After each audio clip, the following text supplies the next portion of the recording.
Our story begins in the quiet home of the White family on the outskirts of Fulham. Mrs. White attends her kettle steaming over the fireplace while keeping a laughing eye on her husband and son. John and Matthew are enjoying a game of chess by the fire. Well, at least Matthew seems to be. Mr. White's silver hair is ruffled and his spectacles are high on his forehead. After a long deliberation, the man makes a move triumphantly.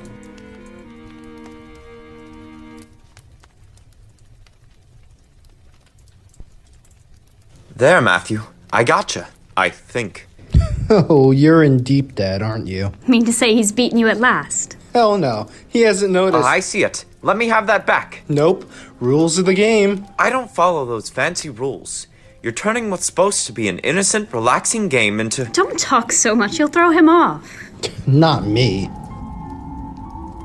Did you hear that? That wind? Uh-huh. I'm listening. Check. I don't think Sergeant Major Morris will be coming tonight. Mate. Mr. White sweeps all the chessmen off the board.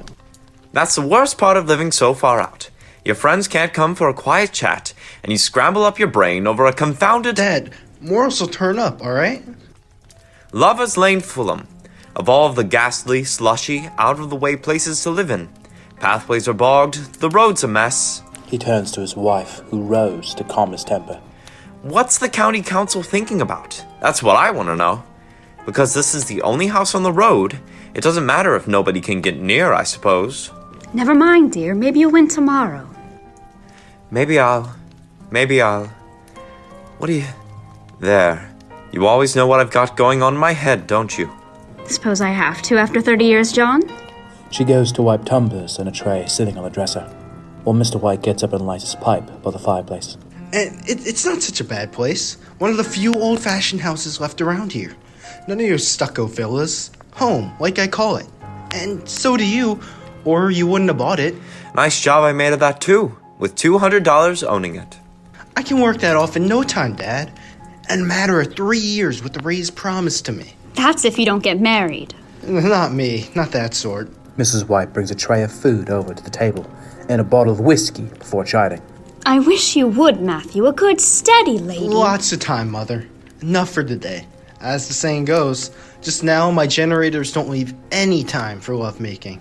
Jealous they are, I tell ya. I lay awake at night often and wonder, if Matt took a nap and let his generators run down, all Fulham would be in darkness. Oh! That's him! That's Sergeant Major! I wonder what tall tale he's brought tonight. Don't let the door slam, John. Slip in quick. This is all I can do to hold it against the wind. Awful. And a mile up the road, by the cemetery, it's worse. Enough to blow your hair off your head. Give me your cane. Well, if I didn't know what a warm welcome I'd get. Sergeant Major Morris! So cold you must be. Come, sit by the fire. How are you, man? And how's about you, young man? Out on your duty yet, eh? No, sir. Night shift. But I have half an hour. Mrs. White motions Morris to an armchair by the fire. While he sets himself down jovially, she gets to stirring up whiskey in a pot over the flame. Thank you kindly, man. That's good. That's a sight better than the trenches. That's better than sitting in the puddle with the rain pouring down buckets and the enemies taking pot shots at you.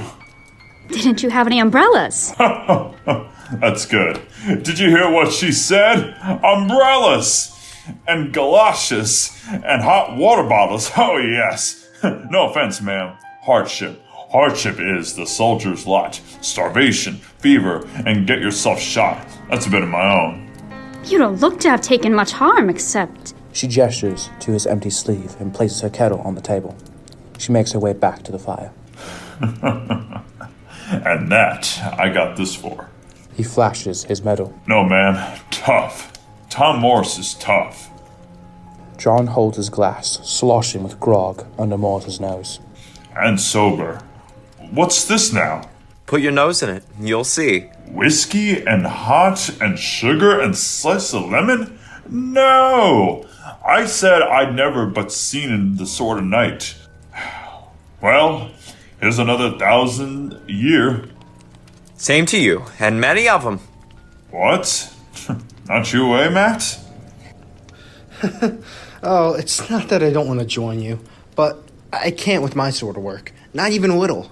I gotta keep a cool head, a steady eye, a still hand. Else the flywheel might gobble me up. Don't, Matthew. You electricians.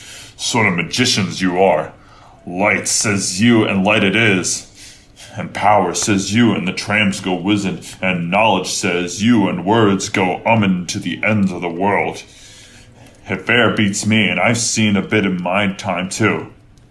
Your magic? Stuff's all fake. Fake, you call it? I'll tell you, I've seen it. Oh, come on now. Such as what? Tell us. Morris waves his waiting cup around as he gets lost in his story. I've seen a witch take an empty basket, empty mind you, as empty as this here glass. Hand it over, Morris. John hands Matthew the sergeant's glass to fill. That was not my intention, but for illustration. Oh, I've seen the basket trick, and I've read how it was done. Why, I could do it myself with a bit of practice. Later on something stronger. Stronger indeed. Morris takes his hot sugar lemon whiskey from the boy.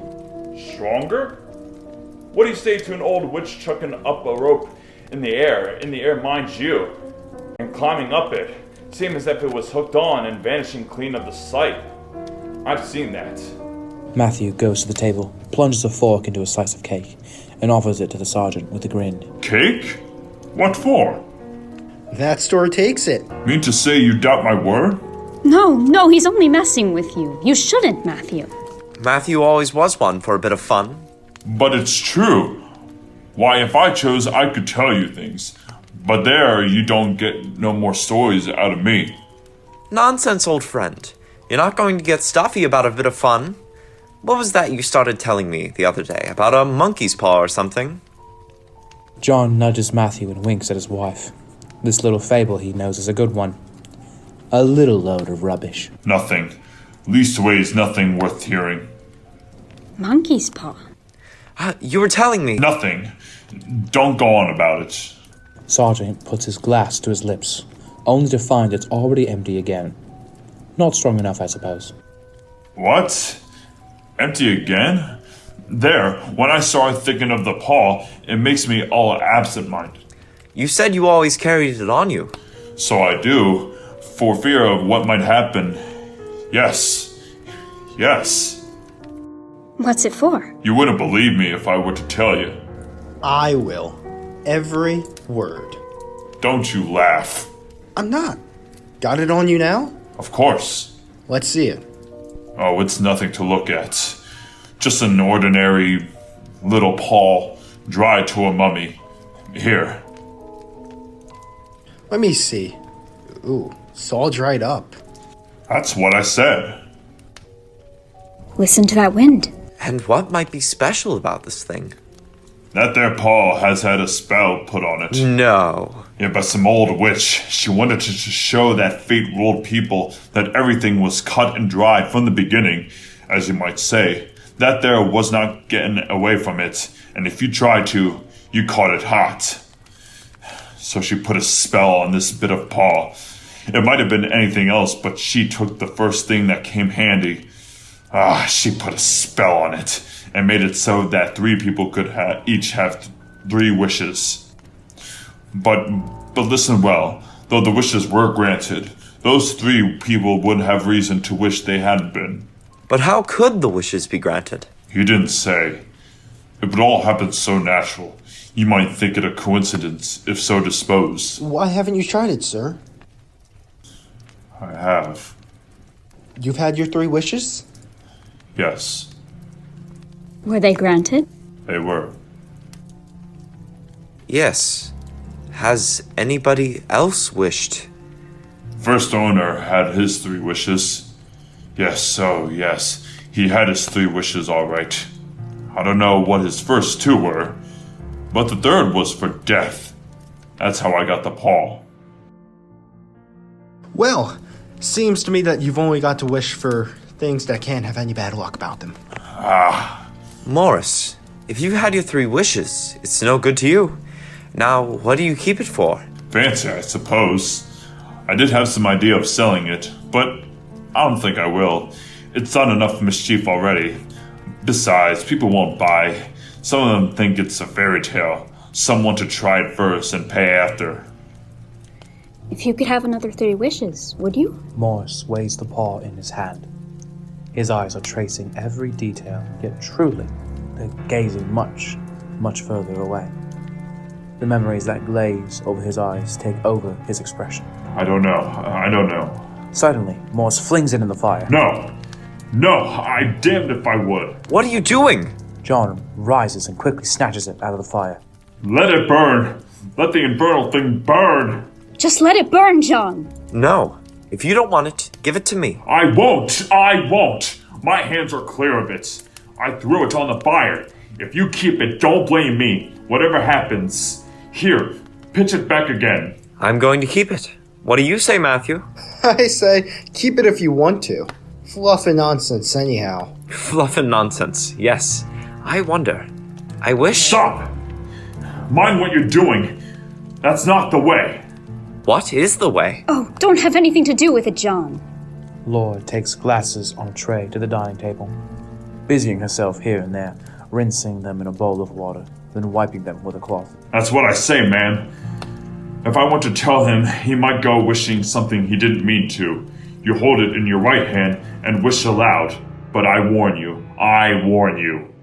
Sounds like some twisted genie. Don't you think you might accidentally wish me 4 pairs of hands? Right you are, Mother. I wish... Stop it! If you must wish for something sensible. Look here, I can't stand this. It gets on my nerves. Where's my coat? Morris goes into the alcove. John carefully places the paw on the mantelpiece. He is absorbed in it. I'm coming your way to work in a minute. Won't you wait? No, I'm all shook up. I want fresh air. I don't want to be here when you wish. And wish you will as soon as my back's turned. I know. But I've warned you. All right, Morris. Don't you fret about us. John digs a couple of dollars out of his back pocket. Here. No, I won't. Yes, you will. Well, good night, all. Put it in the fire. Good night. If there's no more in this than there is in his other stories, we shouldn't make much out of it. Did you give him anything for it? A trifle. He didn't want it, but I made him take it.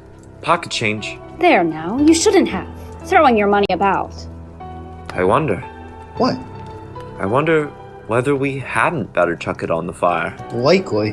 Why, we're all gonna be rich and famous and happy. Throw it on the fire when you've paid money for it. How very like you indeed. Wish to be an emperor to start with. That way she can't nag you like that. You little... Steady with that duster, mother. Oh, be quiet there. I wonder. I don't know what to wish for, and that's a fact. He looks long and hard at the paw. I seem to have got all I want. Old Dad, if you'd only cleared the debt on the house, you'd be quite happy, wouldn't you? Well, go ahead. Wish for the 200 pounds. That'll just do it. Shall I? Go on, here. I'll play solo music. Don't, John. Don't have anything to do with that thing. Now, Dad. I will. I wish for $200. Ah! The paw twitches in John's hand as the wish is made. The paw is dropped in shock. What's the matter? It moved. As I wished, it twisted in my hand like a snake. Nonsense, Dad. It's as stiff as a bone. It must have been your imagination, John. Well, I don't see the money, and I bet I never shall. Thank God there's no harm done. It gave me a shock. Ooh, 11:30. I must be getting along. I'm on at midnight. We've had quite a merry evening. I'm off to bed. Don't be late for breakfast, Matthew. I'll walk home as usual. Does me good. I'll be back at 9. Don't wait, though. You know your father never waits. Good night, Mother. Matthew makes his way to the door. Good night, Dad. You'll find the cash tied up in the middle of the bed. Mr. White seizes Matthew's hand, his gaze unwavering. It moved, Matthew. Ah, and there's a monkey hanging by his tail from your bedpost, watching you count the gold sovereigns. I wish you wouldn't joke, my boy. All right, Dad. Lord, what weather. Good night. The old man shakes his head, closes the door, locks it, puts the chain up, slips the lower bolt, but has some difficulty with the upper bolt. This bolt's stiff again. I must get Matthew to look at it in the morning. Laura? Laura? What's the matter? Nothing. I saw faces in the fire. Come along, dear.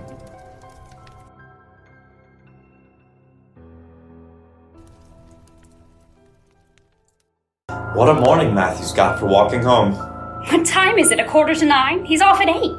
Takes him half an hour to change and wash. He's just by the cemetery now. He'll be here in 10 minutes. What's for breakfast? Sausages. Why, if it isn't that dirty monkey's paw, silly thing. The idea of us listening to such nonsense. Yeah, old Sergeant Major and his tall tales. I suppose all old soldiers are alike. Come on, John. Matthew hates to make us wait. How could wishes be granted nowadays? Been thinking about it all night, have you? You kept me awake with your tossing and tumbling. Yeah, I had a bad night. It was the storm, I bet. How it blew. I didn't hear it. I was asleep and not asleep, if you know what I mean.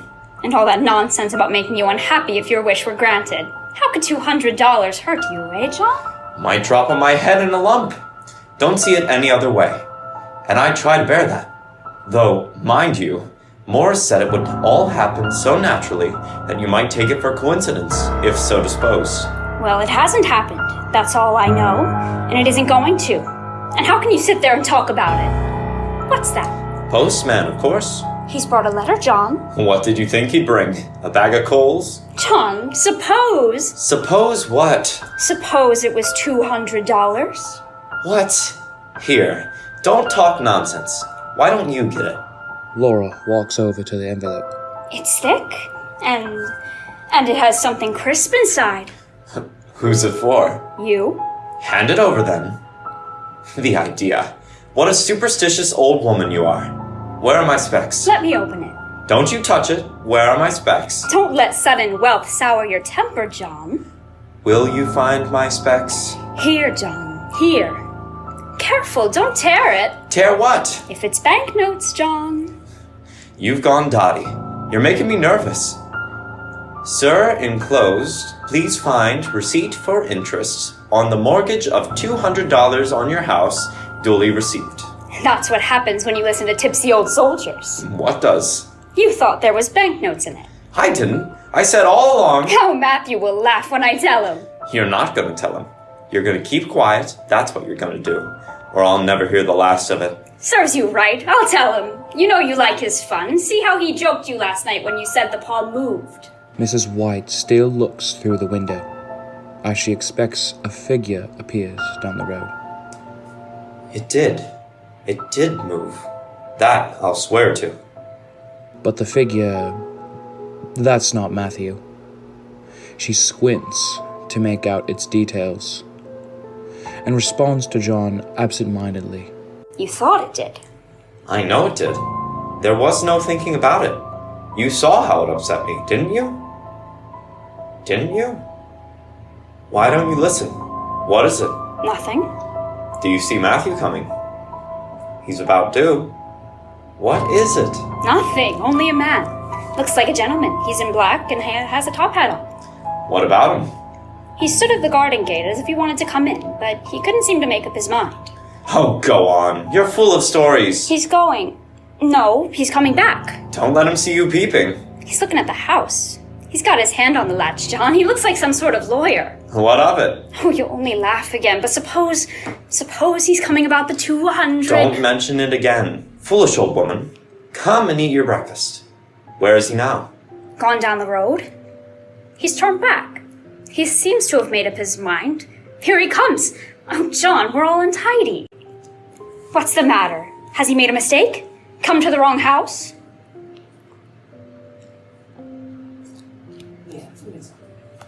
Why, come in, sir. You must overlook our being untidy and the room all over the place and John in his garden coat. Oh, John. Morning. My name is Samson. Won't you please be seated? Thank you, but no, I think not. I think Fine weather for the time of year. Oh, yes. My name is Samson, and I've come... Perhaps you are wishing to see Matthew. He'll be home in a minute. Here's his breakfast waiting. I've come from the electrical works. Why, you must have come with him then. Mr. White senses the man's apprehension and tenderly puts his hand on her arm. Is anything the matter? I was asked to call. Matthew, has anything happened? Is he hurt? There, Laura. Don't jump to conclusions. Let the gentleman speak. You haven't brought bad news, I'm sure, sir. I'm sorry. Is he hurt? Samson only nods. Badly? Very badly. John! Is he in pain? He's not in pain. Oh, thank God. Thank God for... Do you mean... Go on, sir. He was telling his friends a story, something that had happened there last night. He was laughing and wasn't noticing, and the machinery caught him. The machinery caught him and him, our only child. The company wished me to convey their sincere sympathy with you in your great loss. Our great loss. I was to say further, I'm only their servant. I'm only obeying orders. Our loss. I was to say, the company disclaims all responsibility, but in consideration of your son's services, they wish to present you with a certain sum of compensation. Our great loss. How much? $200.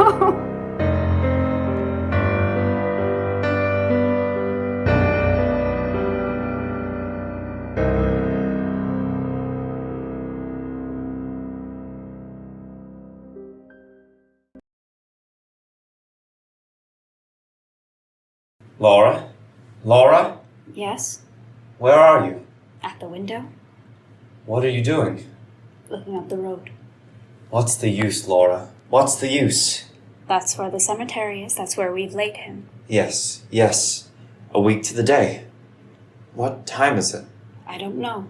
We don't take much account of time now, do we? Why should we? He doesn't come home. He'll never come home again. There's nothing to think about. Don't talk about. Come away from the window. You'll get cold. It's colder where he is. Gone forever. And taken all of our hopes with him. And all our wishes. Yes, and all our... John! Laura, for God's sake, what's the matter? The paw! The monkey's paw! Where is it? What's wrong with it? I want it. You haven't thrown it away, have you? I haven't seen it since. Why? I want it! Find it! Here. Find it! Here it is. What do you want with it? Why didn't I think of it? Why didn't you think of it? Think of what? The other 2 wishes! What? We've only had one. Wasn't that enough? No, we'll use one more. Take it quickly and wish... Wish what? Oh, John, wish our boy alive again. Good God, are you mad? Take it and wish. Oh, my boy. Get to bed. Go to sleep. You don't know what you're saying. We had the first wish granted, why not the second? He's been dead for 10 days. And Laura, I only knew him by his clothing. If you weren't allowed to see him then, how could you bear to see him now? I don't care, bring him back. Laura shoves the paw at John's chest. I won't touch that thing. Here, wish. Laura. Wish. I wish my son alive again. Nothing. Thank God. Nothing at all. Along the whole length of the road, not a living thing, and nothing left in our lives, John. Except each other, Laura. And memories. We're too old. We were only alive through him. We can't start again. I can't feel anything now, John, but emptiness and darkness. It isn't for long, Laura. There's that to look forward to. Every minute's long now. I can't stand this darkness. It's dreary. Where's the candle? And the matches? Where are the matches? We shouldn't sit in the dark. There. Don't look so gloomy, Mother. I'm no longer a mother. There now. Go on up to bed. Go on now. I'm coming. Whether I'm here or in bed or wherever I am, I'm with my boy, What's that? A rat. The house is full of them. Laura shoves the paw at John's chest. Stop! What are you going to do? It's my boy! It's Matthew! I forgot the cemetery was a mile away! What are you holding me for? I gotta open the door! For God's sake! Let me go! Don't open the door! Let me go! Think what you might see! Do you think I'm afraid of my own child? Let me go! I'm coming, Matthew! I'm coming! Don't do it! Don't do it! Laura breaks away. John then frantically looks around for... The paw! Where's the monkey's paw? John, the top bolt's stuck. I can't move it. Come and help, quick! There's one wish left. Do you hear him, John? Your child's knocking! Where is it? Where did it fall? Help! Help! Are you going to keep your child from his home? I can't find it. I can't. Matthew! Matthew, my son! Wait! Your mother's opening the door! It's moving! It's moving! God forbid. Matthew! John steels himself and says the words he'd never thought he'd say. I wish him dead! I wish my son dead and at peace! Matthew. The knocking stops. The Whites stand in the darkness of their living room, alone.